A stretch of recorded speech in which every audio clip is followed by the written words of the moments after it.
It's a sense of being free. I've always thought running has made me feel free. It's the best expression of myself, I think, and it's opened up like amazing sort of opportunities. There are moments when I think it happens in a lot of people's races and a lot of people's marathons, mine included, where you either stick or you twist, or you can accelerate onto it. And it happened in Berlin. I remember getting to 32k and I pushed on. I left the paces behind. I felt like $1 billion.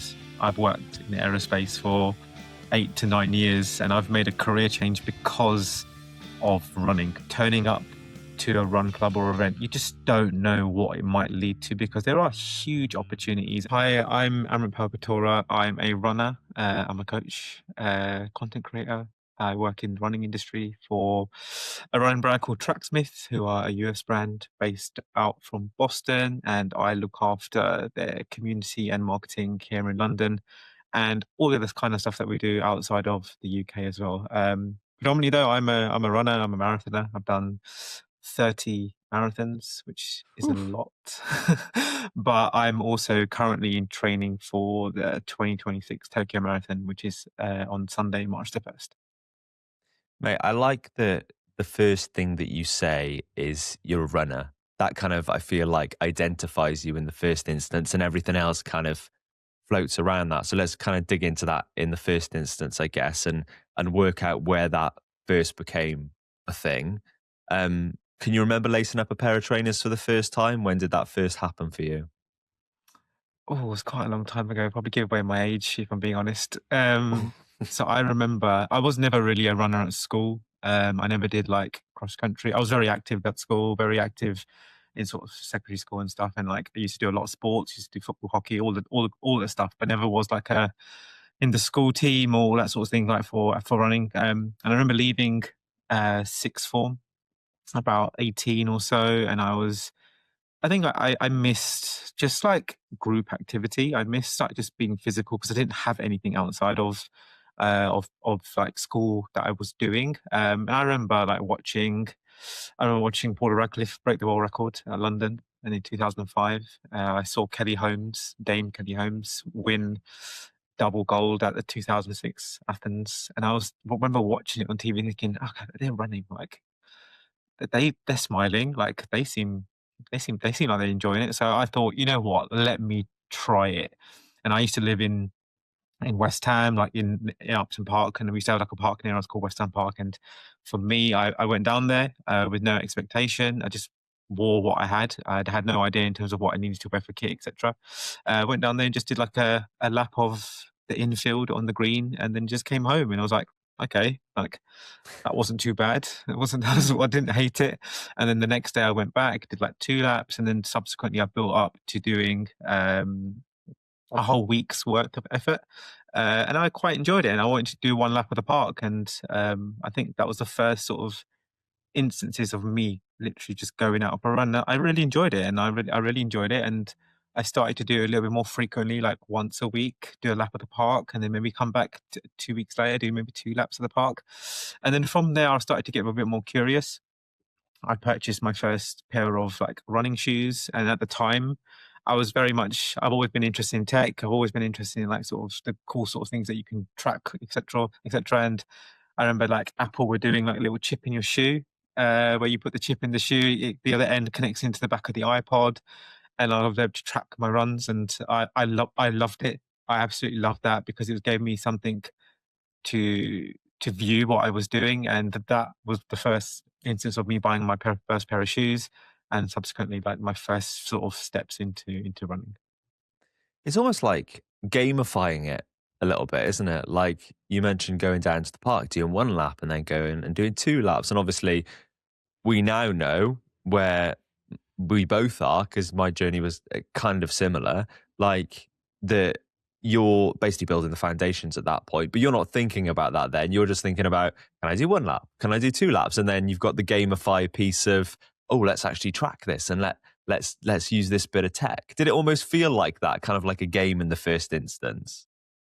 Yeah, it's almost like there wasn't really like a way of like seeing what you're doing, and I think this Yeah. for me, like I never really had. I'm just going to go out for a run and just come home and then just get on with my day without looking at any sort of metric. I never was that person, whereas some people do it now, and that's totally fine. But for me, like I like to see how long I'd run for, even if it was like really slow, and it was like really, really slow. I didn't know what slow was or what fast, etc. was. So I didn't really care about what that looked like. So for me, it was just like seeing which sections maybe I maybe running a little bit quicker, and like you see the nice colors on the app, and because it was very basic at the time. So this is like 2006, 2007, like very basic, and like this is like the first sort of inroads into sort of tech being installed, running, and like I never wore a watch.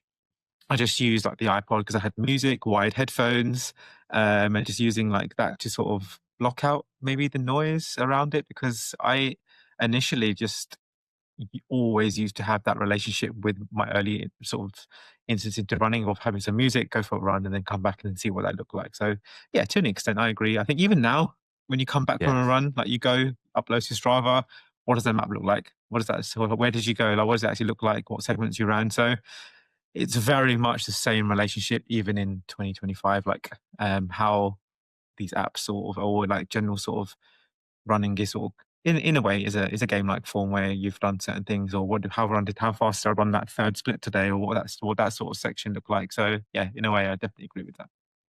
There's a really interesting relationship between running and tech, which like, I didn't think we'd talk about today, but I think bringing it up is super important.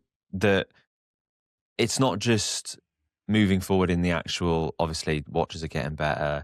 The way that you can measure your heart rate data is getting better as in a personal capacity, but then content is getting better, and the tech around running is getting better. It's like everything's moving forward at the same rate, which kind of makes everything move faster, if that makes sense. And it's a super interesting time at the moment, I think.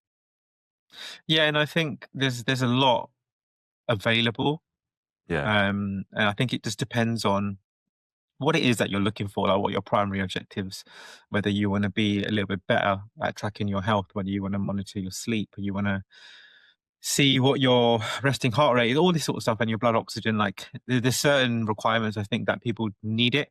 For example, like measuring like your blood sugar, etc. And I think like understanding how that looks in terms of your relationship with exercise. I think that's super important. I personally just wear just a watch, which I wear all the time, all day long. I do track my sleep, but I'm not religious about it, because I think when you, as a runner, and the more you do it, the more over the years, like you become so sort of in tune with your body that you understand when you've had a good day. You've had understand when you've been stressed. You understand when you've been quite light in terms of productivity, and you might have you're a bit fresher. So you kind of know where your body sits, and like seeing that maybe backed up on a wearable or a bit of kit that you're wearing kind of then validates, okay, Yeah. I can go and train hard today, or I can go and do this today. And I think a lot of it is an external validation source, first and foremost. I think like it's like, for example, my Garmin told me this morning that I had a good sleep, but I already woke up and I was like, oh, I've had a good sleep. Yeah. So Yeah. who am I believing here? Am I believing myself, or am I believing something that's on my watch? But there's also been occasions where your tech sometimes says that, hey, you need to take an extra day or to recover or take a step back, but you push ahead and then you realize you had an awful run. It's almost like, oh, it was Yeah. trying to tell you something anyway. The one thing I do really sort of believe, or like see, or like trend, something I always look out for example when I wear my sort of tech, is that HRV. Like I always sort of see it as an indicator, like if I'm healthy or maybe potentially getting sick. I think that's the one where it kind of really does tell you that you need to maybe just like do a few things, look after the basics, and it kind of gives you a future warning that something may be occurring. So other than that, I kind of just keep it super simple, and yeah, just a watch for me. You mentioned like connection with the body, and I think that's something that a lot of people feel, that kind of understanding of the body, because you're kind of using it on a day to day basis, and you get a better feel of what's happening inside you, basically.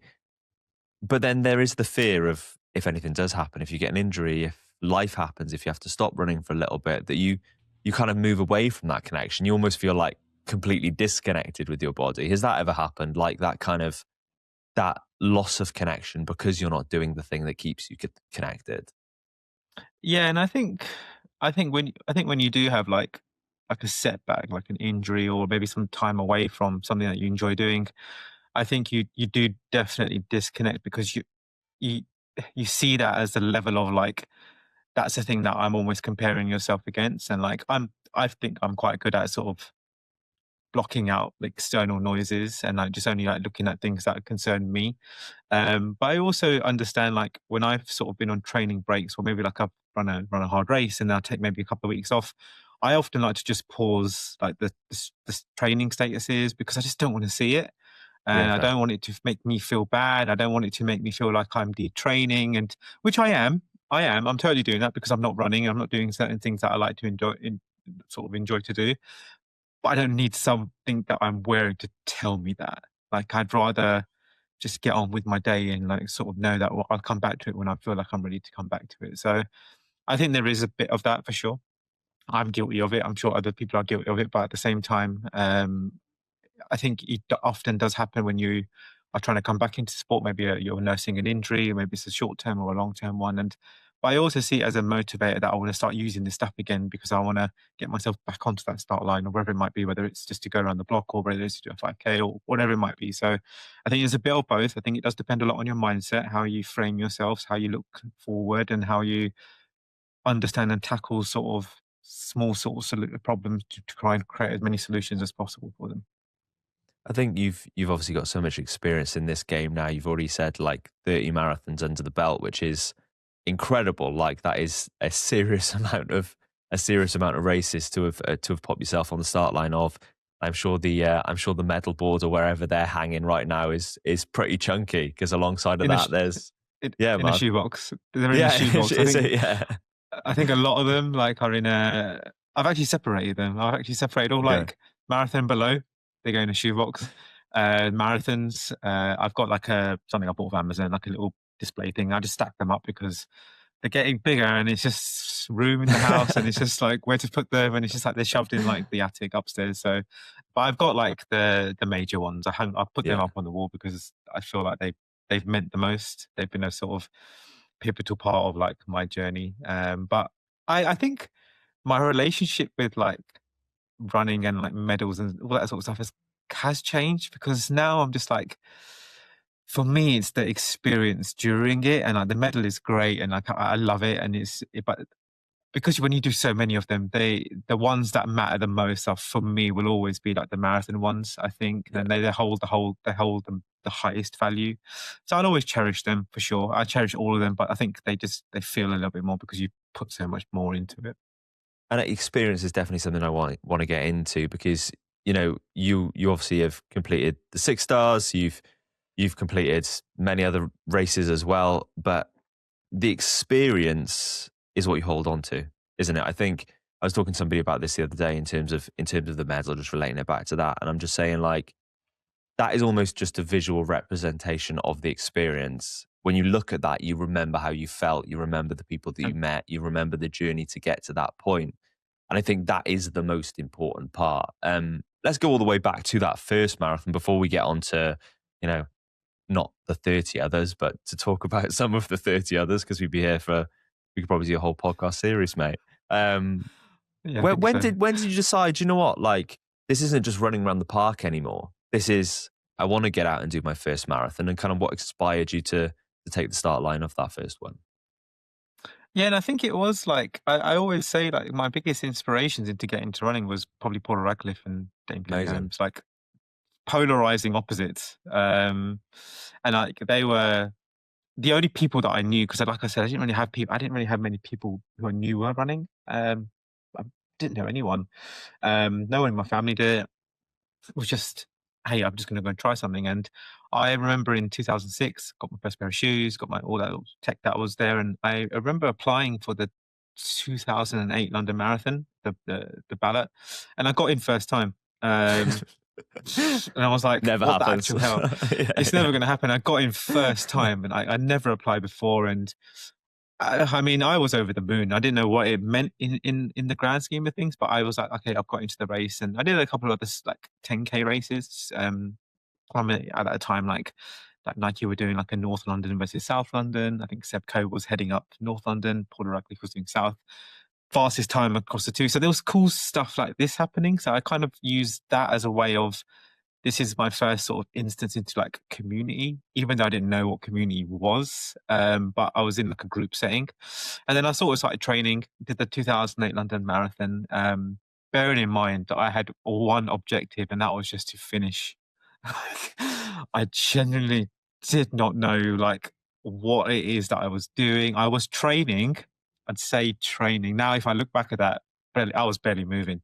I was barely moving, but I did what I thought was enough, like 1 or 2 runs a week. I was trying to do the long runs, etc., all that sort of stuff, and I ran 4 hours 42 that day, and I thought that was unreal. I was over the moon, and I remember standing in the queue for the Portaloos. I think this is at the time when London Marathon wasn't as busy as it was now. Maybe it was like 35,000 finishers, something like that. And I remember standing there, and I think the couple in front there, I think there was like a uh, maybe in their mid 40s, early 50s. They looked over and they said to me, "Oh, is this your first marathon?" And I was just like very nervous. He's like, "Yes, this is my first one." I didn't know if I should talk to people. I didn't know what I was supposed to be doing. And then they were just like, "Oh, we've done like 10." And I remember looking up at them thinking, 10? "You're mad. You're mad. 10." And now when I talk to people, maybe when I'm talking to you and I say I've done 30, I'm that person. Yeah, And yeah, it's weird. It's weird how it's kind of come full circle. And I remember thinking that I'm just trying to survive this one. I'm not even looking ahead to anything else. And I remember it was a very cold day, very similar to what it is like today. It was cold, it was windy, it was rainy. I was wearing full head to toe kit, vest over the top of a long sleeve, tights and short, everything. And I Fashion, remember I fashion. finished it. And I was like, okay, it was all right. I didn't hate it. And I think that for me formed my relationship with the distance. Um, I never had a terrible day. I didn't have an amazing day, but I got myself around. I finished it. I felt in one piece.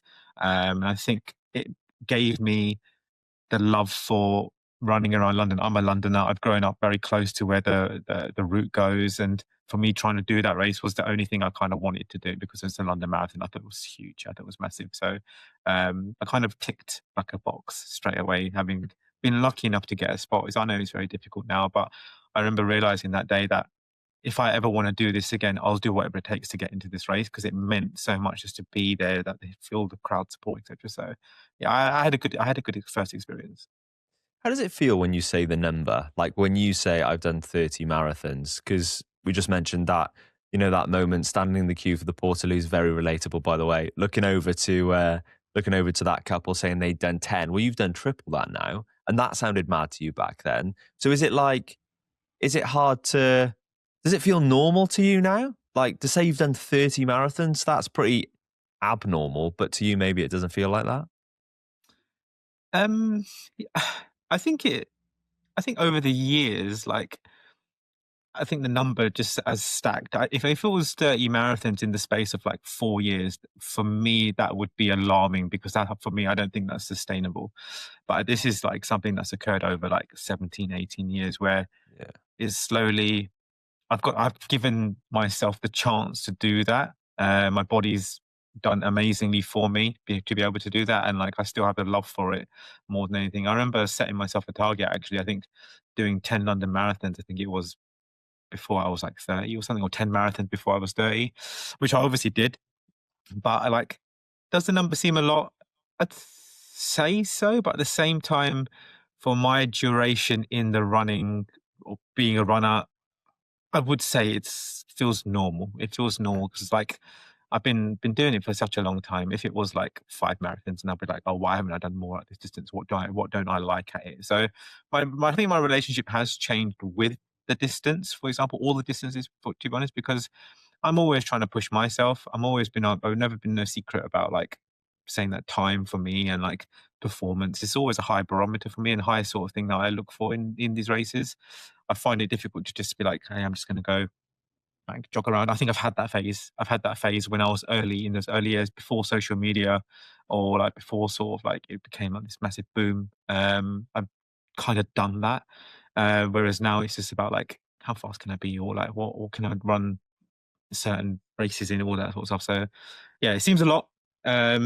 I don't know when it will stop. I don't know. I did ponder my retirement in horse cars parade this year on the marathons, but I don't know. I don't know if it's something I'll come back to for the London race, but all the other ones, yeah, for sure. They've always been something I've always enjoyed doing. 100%. You said that your love's always been there for over the 17 or 18 years. Like, has that ever wavered? Has there ever been moments that you've thought, apart from that one that you just mentioned, like, I don't know if this is for me anymore? No, Fair. easy answer. No, I think if marathon running is very much like everything you sort of see in like everyday culture, life, whatever you want to call it, because you have ups and downs, but you ride the wave, right? You ride the wave, but you have like good races, you have bad races, and I think running is I don't know, it's so powerful because like what you put into it isn't necessarily what you get out. Like you could be the best trainer in the world, you could have the best program, the best backroom team, masseuses, physio, nutrition, everything. But come that day, something breaks down for you and then you have an awful experience. Doesn't mean that reflects badly on how you trained. It just means that on that day you just wasn't there. And that hunger makes you come back. And I always think one race ending is the start line for another one. Like your perception changes, your targets change, how you approach it changes. And for me, like in the many marathon training blocks or training cycles I've done for whatever distances, there's not one which is the same because you're at a different stage of your life. You're maybe living in different location, you've got married or had kids, all that sort of stuff. There's just so many different stresses that occur during this period of time. And I think marathon and running is the one sort of thing that keeps it all grounded. And I think Okay. like as runners, it's the one thing that we obsess about. We obsess about a lot of the details, but it's the one thing that's ours. And I think as runners, we all understand that. Non-runners are probably like, we don't understand it, or why you're pounding the pavement. But it's a sense of freedom. It's a sense of being free. I've always thought running has made me feel free. It's the best expression of myself, I think, and it's opened up like amazing sort of opportunities that which I never knew could exist. So, yeah, I think it's the distance, the love. It's always been there. I think it's always been there. I think at the start of my running journey, it was more of like a hobby, then it's sort of ingrained into like a lifestyle. Whereas now, I wouldn't think of anything other than not doing it. I'd feel like being incomplete if it wasn't there. That's a really nice way of putting it, incomplete. And I think a lot of people will resonate and relate to that because it is that thing that in a lot of people's lives grounds them, gives them that freedom, makes them feel complete, makes them, move forward to a certain goal. And you mentioned like on that day, sometimes it doesn't go right, but you're almost looking for that perfect day, aren't you? Mm. Which I think can be, Yes. you have to sometimes be honest with yourself. Like, okay, sometimes I actually didn't have a perfect day because I didn't have a perfect day, and that is what can happen. But sometimes I think deep down, maybe there's reasons why you didn't have that perfect day. And I think that's an interesting relationship to kind of balance as well, because sometimes maybe it was your fault, but you try and put it over to the other side. And sometimes it's very much like not your fault, but then you kind of doubt your training. And it's all normally somewhere in the middle, isn't it? Yeah, and I think confidence and like self-doubt are Yeah. huge in terms of like running. I think in general for most sports, like professional athletes, you look at some of these people who like maybe 6 months ago they were on top of the world and then all of a sudden can't see them string like football players like a couple of passes together. But I think not saying running is the same, but I think when you stand on like a racing start line and you fully back yourself, you've done the training, you've done everything in your control. Um, there's no reason why you can't turn up that day and execute the perfect plan. I think it comes down to being able to control the things that you can control, understanding there's a lot of factors that can go wrong, but it's how you manage, and it's almost like project managing. You're almost project managing yourself in a scenario with 20 to 30,000 other people who are doing the same thing. And I think what's super important, like confidence and being able to train, being able to sort of stand on that start line for that one day. I think like racing and like distance running, it's like one of those risk reward days is sometimes you could take the biggest risk for it to fail and for you to feel like a failure, or it's like one of the biggest, most rewarding days where you're just like, this is everything I've always wanted, or like it's given me a moment where I'll always cherish this. And I think trying to seek that, I think a lot of us are trying to seek that. I've had like some amazing days in running where I could have run that pace all day long, and I would have broken every single record I could ever run. And there's days where you can't even hold it for maybe like 10k, 10 kilometers, and it's just like how have I been able to do it in the past but not be able to do it now? And it's not a reflection of your training. And I think we make excuses. It was a bit too windy, it's a bit too hot, didn't feel great, didn't feel All right. done It it. just All didn't done feel it. that, but didn't feel that good. And we always try and pin things on other things, but ultimately, it's the things that we were doing that are the crucial elements. And like I've been guilty of in the past, where maybe I over over egged it in my own head, thinking I was better than what I was, and kind of going a bit too cocky, and then you end up getting served really, Yeah. really, really well on the day. But there's other days where you've done everything you can do, like I said, and it's just a case of putting the cherry on top. And I think a lot of people do say that the real journey in running is the training block, the finishing victory lap, whatever it is the race. So I think it's just how well you are at balancing your emotions, Yeah. and not trying not to let them get the better of you on the day. And I think that can be tricky sometimes, can't it? Because I think the emotional piece, the mental piece is also absolutely massive. And particularly now when you're seeing everybody running fast on social media and everybody wants to run fast, quote unquote fast, or whatever that means to you. And I think that can be maybe a little bit dangerous sometimes, maybe a little bit damaging because people are negating the journey to get to that point and just wanting to be at that point straight away. And I think your proof and precedent that years of work goes into be able to do the things that you've done. You can't just get up and do that straight away. Yeah, and I think I also like I try not to let myself get trapped into like thinking what other people are doing, like how Yeah. they're making such huge inroads. Like 1 minute at the start of the year they were running X time, now it's like 35 minutes quicker. You just don't know what's happening behind the scenes, what things, sacrifices or things they're doing, etc. And if I was to fall into that pit like that pitfall, I don't know. I don't think it would be that sort of healthy for me. And like I said, I think it's maybe something as you get older, you just start to block out noise that doesn't really feel like you need to listen to, because in the world of like social media there is tons and tons of things that people do, and like there's pressures that people put on themselves, and when you take a step back you're just like, why, why are you putting all this pressure on yourself? Is it to validate an external audience, or is it to keep up a certain type of profile? There's a lot of this, and I do it too, but at the same time I've always thought that if you can be authentic, you can be yourself, and you can show wins, you can show losses, then that's the true reflection of someone. And um, yeah, and I think I actually quite enjoy the pressure of it. Okay. I love the fact that maybe there's like 20, 30 people maybe tracking you on a day, because it's just like, hey, this is going to be entertaining, right? I've run some real close races where maybe they haven't gone quite my way, but for people following it was a good entertaining ride for 2-3 hours. But at the same time, for myself, it's almost like a movie in a way. But I enjoy it. I enjoy the pressure of race day. I enjoy that feeling of getting like the butterflies in your stomach. I still get them now. Not to name it, I did the run through 10k last Yeah, Saturday. man. It's a 10k in a park that I run through literally all the time. I do all my sessions there, but I still stood on that start line with nervous nature in my tummy. So I think it's always there, because it's just a case of you're doing this one thing again and you're going to try and push yourself, etc. And as long as you still have that, I think it shows you care. So I think few fundamentals, but like I said, yeah, control what you can control. I think are the biggest things, and try to ignore what other people are doing.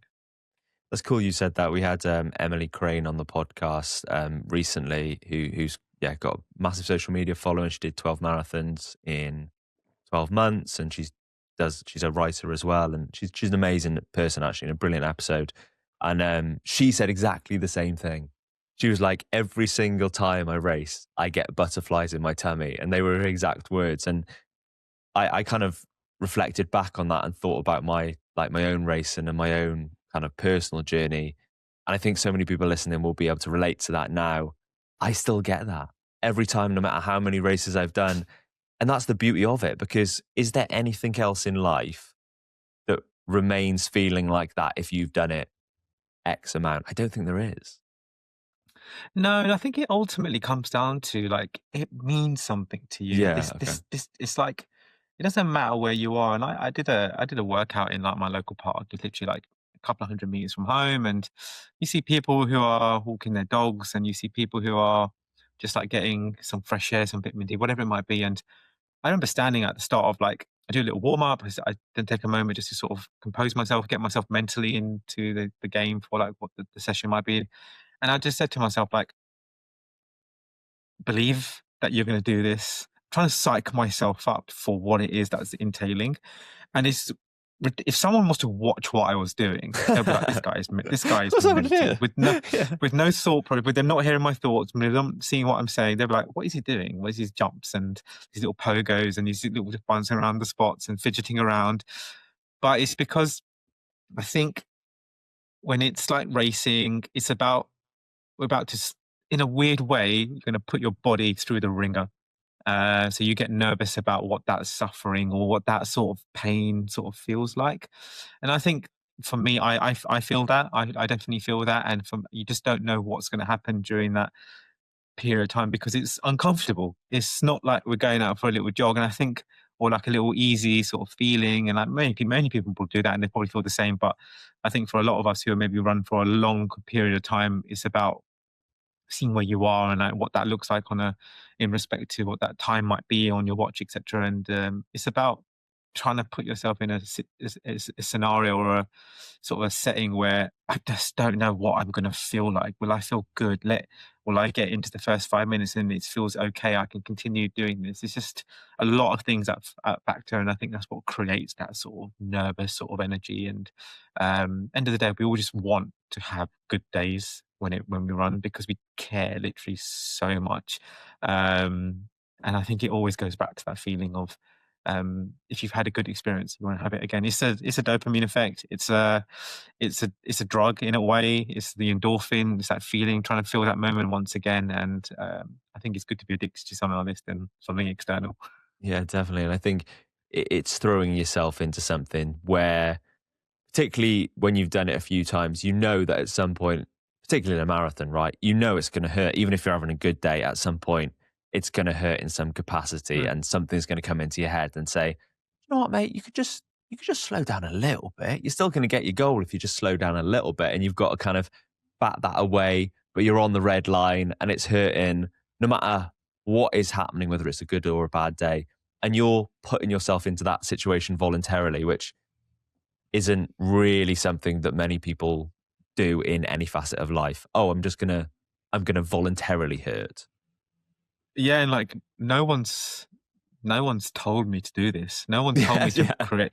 No one told me to set this arbitrary goal of running X time. No one has put a gun behind my back and says, "Hey, you need to do this by end of the year." Like no one has done any of that. It's just something that is just fabricated by each individual, like myself, which is mad because when you multiply that by 35, 40,000 people or whatever it is at whatever race, we're all doing it because we have set these goals and targets, and it keeps us accountable.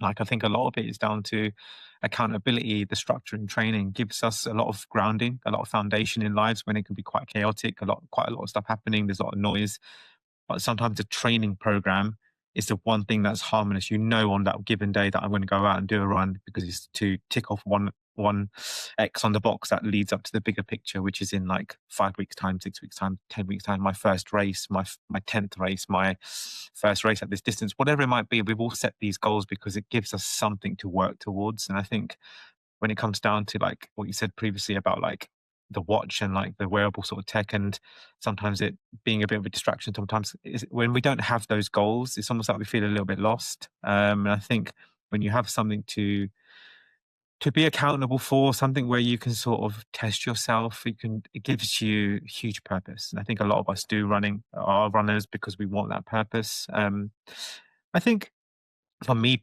personally, like, I've always enjoyed training. I've always loved being able to get up each day, train for something, have a goal or a target, irrespective of what the race might be, because I think you understand, like, once you do so many of them, you're never going to have 20 races in a row, which are going to be amazing. There is going to be a point when you either run something a little bit slower than you used to be. It's just about understanding how you bounce back and how you frame yourselves. But I think generally a lot of people need that structure what running gives, and I think it's absolutely amazing. Like, I've seen so many people take up running for the first time in the last few years, which is incredible. My nieces have, some of them started running as well, which I never thought that they would do that. And I think end of the day, like, it's inspiring a generation, I think, which is important, because it's one of those one sports, depending on how much you want to take it, how much you want to spend, etc. It's still one of the most accessible sports that you can do literally from your front door. The hardest thing is literally just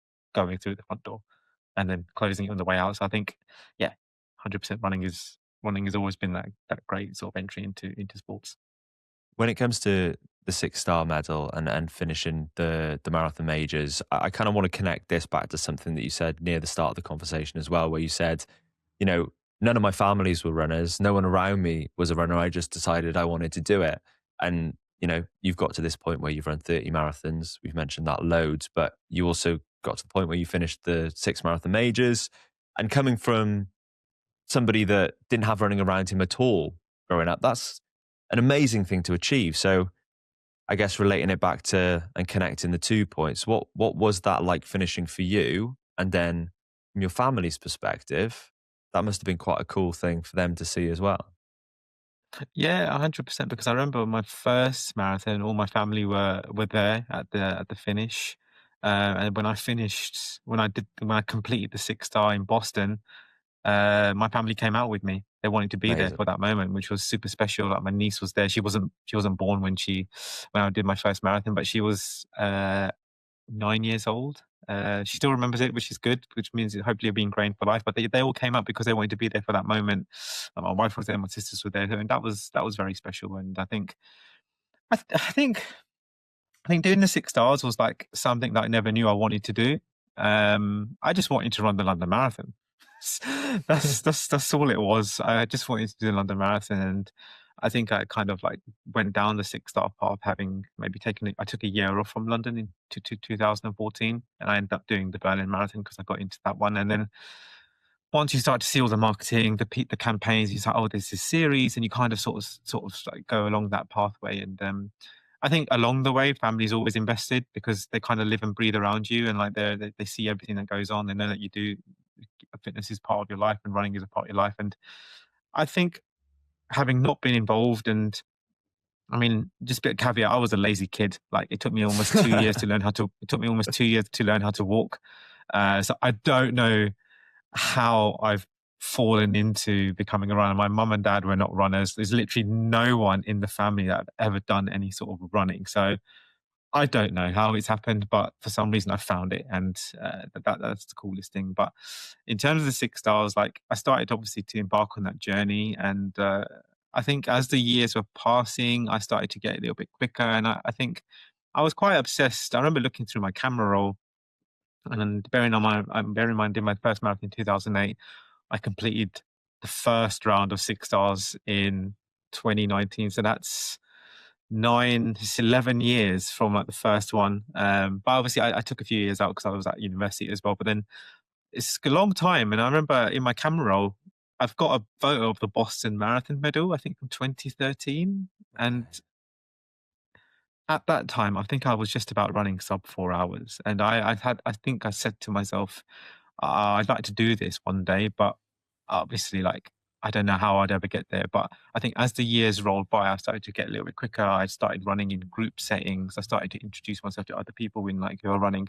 I think that's when it sort of became sort of more mainstream in like 2015, 2016, 2017, where there was the whole running scene in London. Like, I was part of Nike. I was a pacer for them. So I was like doing so much more, and I started to get a little bit quicker. And then, like, I realized that I can run the time that qualifies me for Boston. For me, to this day, I've will stand by it that I wanted to stand on that start line in Hopkinton, knowing that I'd qualified for this race off my own back and my own merit.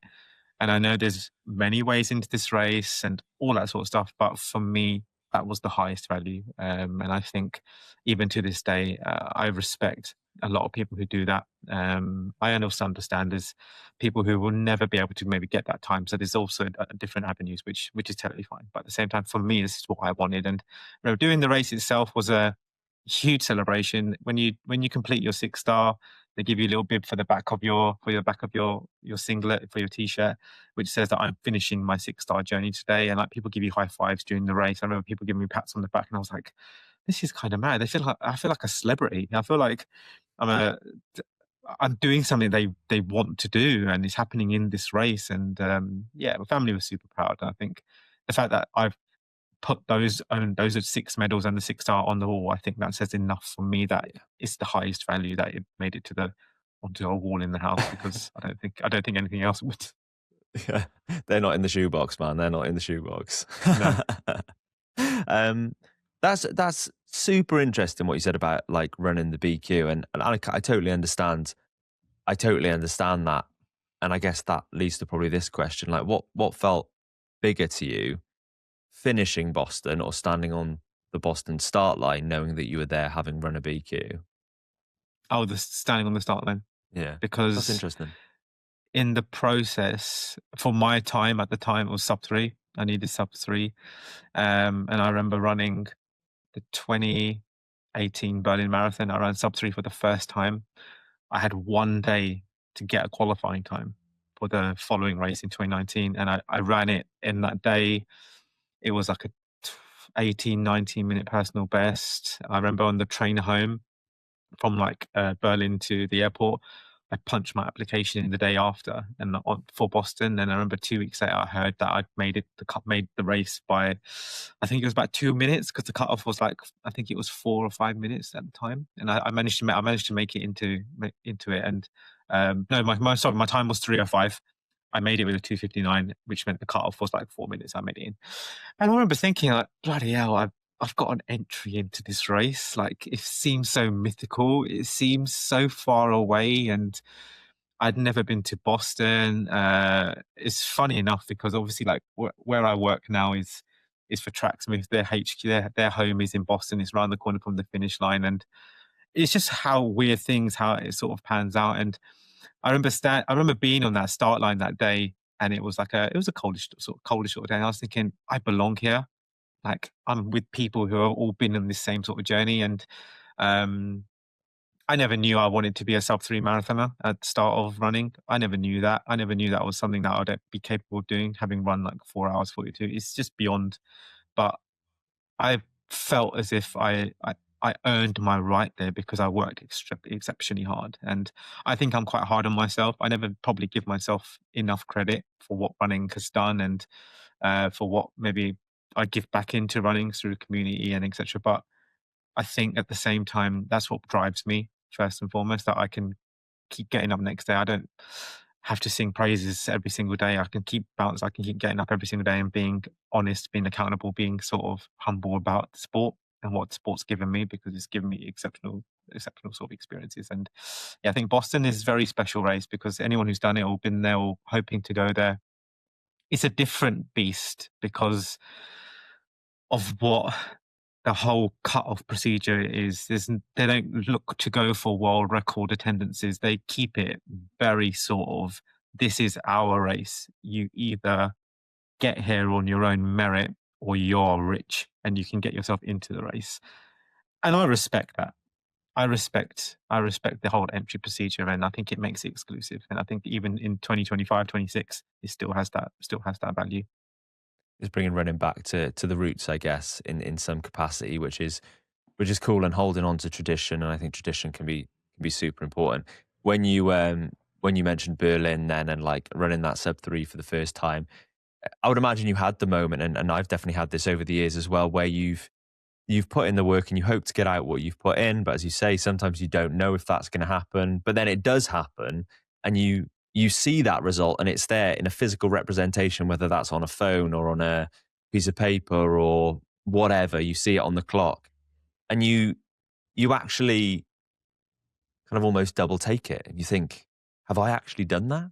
Is that actually me? And that's such a weird moment, because I think in that moment you reflect back on everything you've done to get to that point, and it's almost proof to yourself that all of that work was worth it, if that makes sense. Yeah, 100%. I remember when I ran that race, or like even during it, I had like a very specific plan just to try and stay with the pacemakers. I wanted to just like eliminate a lot of the thinking time that I was doing. So I placed a lot of my trust in them on the day. And I think I knew I was going to do it. I remember believing myself on that start line. And I was like, it's going to happen today. I just have to be patient. I just have to stay in control and not blow it too early. And I think if I did those three things, I knew it was going to happen. And I remember being quite patient throughout the race. I said to myself, I'm not going to do anything external or leave the pace group until it gets to maybe 20 miles. And I remember saying that's a long way for me to like stay in the race. But I was okay. I felt pretty comfortable. I believed and back to my training that the pace that I wanted to set, 4:15 per K for just under 3 hours, I knew I could do that because I had worked exceptionally hard in training. I felt as if I took it up a few levels, and I really wanted it. I really, really wanted it. And I think I can't quite put a quantifiable measure on like what that drive is in terms of value, but you need to have that because in those tough moments, maybe when your legs are screaming or your mind is telling you that it's time to back off now because you're not going to make it, you need to just ask yourself, what am I doing? This goes back to that same question. What am I doing? Like, what is this for? Like, in those tough moments, it's very easy to just like take a step back, maybe just drop 5, 10 seconds.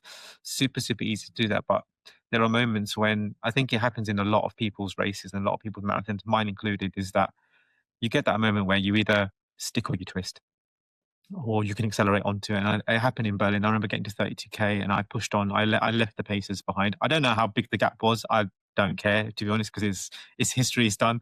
But I had enough confidence in my own ability that I'm going to leave them as long as I stay and whatever gap this is, then they don't go past me. I would have broken sub three. And I remember feeling, I felt like $1 million.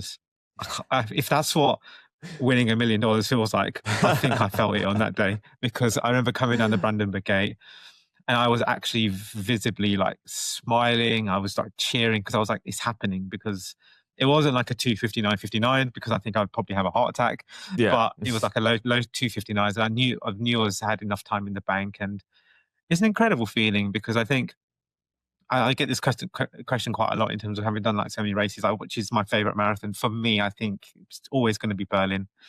Outside of London, obviously being my home city, maybe I take it for granted being in such a beautiful city. But I think for me, because of my first sub three was in Berlin. Yeah, it was a very special feeling, and I gave myself a shot at that moment in time of trying to be at Boston the following year. I didn't know if I was going to get on or not because of the whole cut-off procedure, but I did my end of the bargaining. I was just hoping the running gods were going to do their ones, which they thankfully did. And it's coming back to what we talked about before about moments, right? Like that is why that is special. It's not because of the medal, it's because of what it felt like, what the representation of running sub three was like for you on that day and what it kind of meant for the future, I guess. And I think moments is a nice place to move on to kind of community and what you do now with Tracksmith, but also like just the running community in general. It has exploded over the past couple Mm. of years. It is continuing to grow, which is unbelievable. From yourself, who's in it at the ground level, how do you feel? How do you feel about the running community, which obviously you love, but in terms of the growth of it, in terms of the speed of the growth, are there things that need to continue to be nurtured? Like, are there things that need to catch up from your perspective? I think the running community, obviously in the last few years, has obviously been booming. We've seen so many new people take up the sport, so many women take up the sport, which has been absolutely incredible. Obviously, in my position, I obviously look after all the community events, all our run clubs, etc. Everything we do as Tracksmith, and we do a lot. I think Yeah. this year we did over 170, 180 run clubs, which It's it's wild. almost one every it's almost one every 2 days, which is mental. And our team is just me as like the person that oversees it. And I have a huge group of pacers and volunteers who are essentially volunteers. They give up their time for the running community, which I think is absolutely amazing because of what that means to them and wanting to give back. But I think running itself is I think it's in a good place. I think the alarming thing for me is like obviously with the demand, like the races becoming balanced, it's just the fear of people being able to not do the things they want to be able to do. And I think that is the only concerning nature. I understand that races can only go to like certain capacities because of obviously health and safety. But at the same time, it's booming so much that prices are going up, and especially in an economy where people have that maybe as a barrier for entry. And I think that sometimes puts off people who are doing it from a grassroots point of view and like coming into the sport for the very first time. They might not have the same access or the same entry sort of capabilities. And I think my only concern would be that we want it to be a fair game. We want it to be at least open opportunities for everyone, understanding that people who are maybe doing it for the first time, they get as much out of it as much as people who are sort of seasoned and can get themselves into it. But in terms of my role, obviously, essentially, we're trying to just make runners better. I think we're just trying to improve people's running, help them on their journey, coach them to be better runners and be better people. And I think we do that through the numerous different weekly running club events that we do. We have a monthly women's run, which is a safe space for women to come and run. We do track events in the summertime. We do partnership with different other brands, and we've really been able for the last 3 years. And I think where I've been in this role where been able to sort of cement ourselves as like a huge sort of running community. And like we have a huge program that leads up to the London Marathon where we see up to 400-500 people on a weekly basis on a Sunday morning from Marylebone. And it's huge, absolutely huge. But people want that sense of community. They want that social interaction and they want that connection.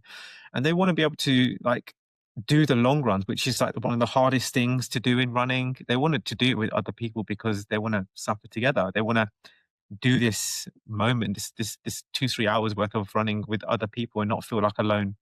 And sometimes I always sometimes think like when you go to a run club or a running community event, whatever it is, I still think in 2025 it's still probably one of the most intimidating things to do, Oh, especially if you're new to the 100%. city. You don't know how many friends or you're trying to make friends, like trying to put yourself in that situation, I think is really, really hard. I always tell like my pacers, our volunteers, even at a brand level, like manners don't cost a thing. A simple hello at the door or whatever it might be, and just like guiding someone because that first interaction is so important because regardless of what happens on the run, they'll remember that, oh, someone spoke to me today. Because I think there's probably clubs in the past where I've been to where I've not really spoken to anyone. And I don't really want that to be something that I'm associated with because being left behind at a run, being ignored, etc. Like these are things that community leads and people who are part of the club can address. And I think if you do the basics really well, I think others huge those are the big foundations of a really good thing going on. And I think at Tracksmith we try to do that. And I think we offer a really holistic sort of whole level approach to people coming to the running community and getting a quality run because I think the biggest ROI of someone is them giving up your time. And if they can give you their time and they can come back and give it again and again and again, I think that showed that you gave them something that they were looking for. Yeah, and you understand how it feels. So like you're almost the perfect person to lead it all. And that's shown by the growth and shown by the amazing events that you guys have done because you understand what other people could feel like. And I think that's so powerful, right? That they are coming for that feeling, but they don't necessarily know what that feeling is yet. and you understand it, and the pacers understand it, and everyone else there understands it.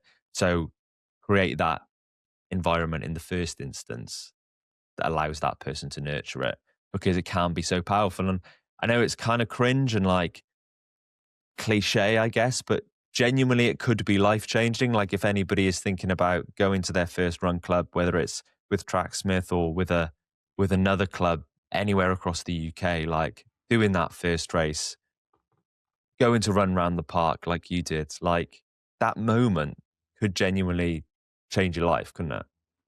100%. I think we haven't even touched on the fact that prior to me working in the running industry, I'm a mechanical engineer. I've worked in Yeah. aerospace for 8 to 9 years, and I've made a career change because of running and the opportunity that it's been able to afford me, and like the avenues and doors that it has opened. So, like I said, like even you've said it so elegantly, like turning up to a run club or event, you just don't know what it might lead to, because there are huge opportunities and it is a life changing. I think running ultimately has changed my life because of what it's given me, and I see it in other people as well, because we're able to give that opportunity back to other people because of being in a sort of a brand level. We're able to do that, and so I think never judge a book by its cover first and foremost. And if you love it, and I feel lucky enough to work in the industry as a I think ultimately as also is that we do what we do because we care, Yeah. and we care deeply about it, and that love, I think, comes through. And if you have those two things, those two attributes, which are huge, I think you're on to something which is really, really great. And I think a lot of people do it really well across the running community. Everyone does exceptional work, whether it's races or event organizers, whether it's different clubs and communities. Everyone has that same level of care. It's just where you find the most at home. I think there's a run club or a community for everyone in the city. It's just what resonates with you the most. Like I often think that we can't do everything as a community, as a brand, and I wouldn't want to do everything, because we are who we are because of what's made us and what drives the brand, and like what drives the community through values and authenticity.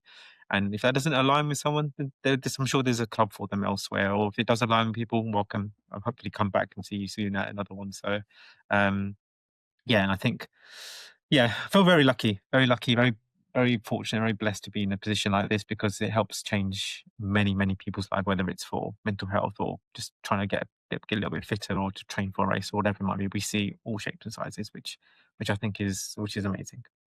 Yeah, and it's a testament to you guys as well. I think let's wrap this up, man. Talking about Tokyo briefly, because like we've got nearly an hour into this conversation. I feel like I could talk to you for another 2 at least. But yeah, I know we're in the madness of Christmas, so we'll just wrap up with Tokyo. How you feeling leading towards that race? And as a place, obviously an unbelievable place. Are you excited in the first instance to return to that race, return to that city, return to that country? Yeah, 100%.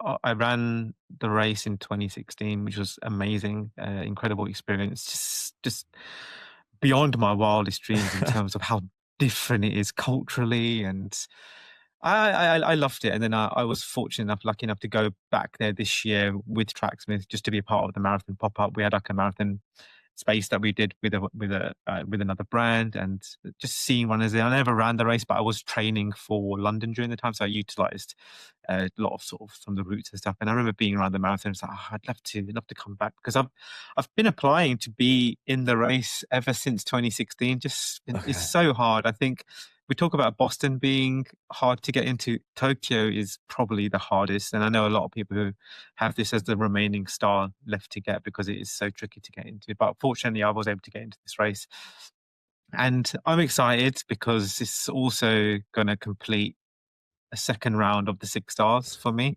which is just unnecessary. It's just so unnecessary. That is such a good way of describing it. You did not need to do this, but for whatever reason, how it's panned out and where I've had good experiences, I've gone back to those races. And for some reason, whatever it is, doing Tokyo for the second time means that I sort of completed the 6 star. But I'm very hungry for it. I think I've had an up and down year with racing, especially over the marathon distance. Done 3 heat wave races in a row. I'm going to put my excuses out there just because I can. I've done 3 heat wave races in a row, and I think I'm just due. I'm due one race where weather is not on the cards. It's just a good, calm day, no wind, whatever. And like I said, like just because you have one bad moment or one bad race, it doesn't mean that it's going to mean that I'm officially out of this forever, because too good of a runner to sort of call it a day. And I'm still trying to seek that one good day again, however long it may take. I hope to be running until I can't anymore. Hopefully one day. I've also often said I love to do the London Marathon every year until I'm like 70, whatever it might be. But yeah, I'm really excited for Tokyo. It's going to be a really great experience, and I'm excited to be back there again, to stand on that start line, and yeah, just try and test myself to the absolute limit. And if somebody's listened to this conversation and they've thought, do you know what, running could be for me, actually. I thought maybe it wasn't, but maybe it actually is. What will be your final message to them? Don't judge your first ever run within the first 5 minutes. Don't do that. Be patient. Allow yourself to the opportunity to try and enjoy it, because it can bring a lot of enjoyment. I know the thought of running might sort of unearth some bad memories from cross country as a kid or running out of school, but it's running in 2025 as an adult. It's very different to what you were doing as a kid. You're very much in control of everything, and I think it can bring a lot of joy, a lot of sort of mental clarity, a lot of freedom. So yeah, give it a try, get past that first K or that first mile, and then hopefully it starts to feel a lot better.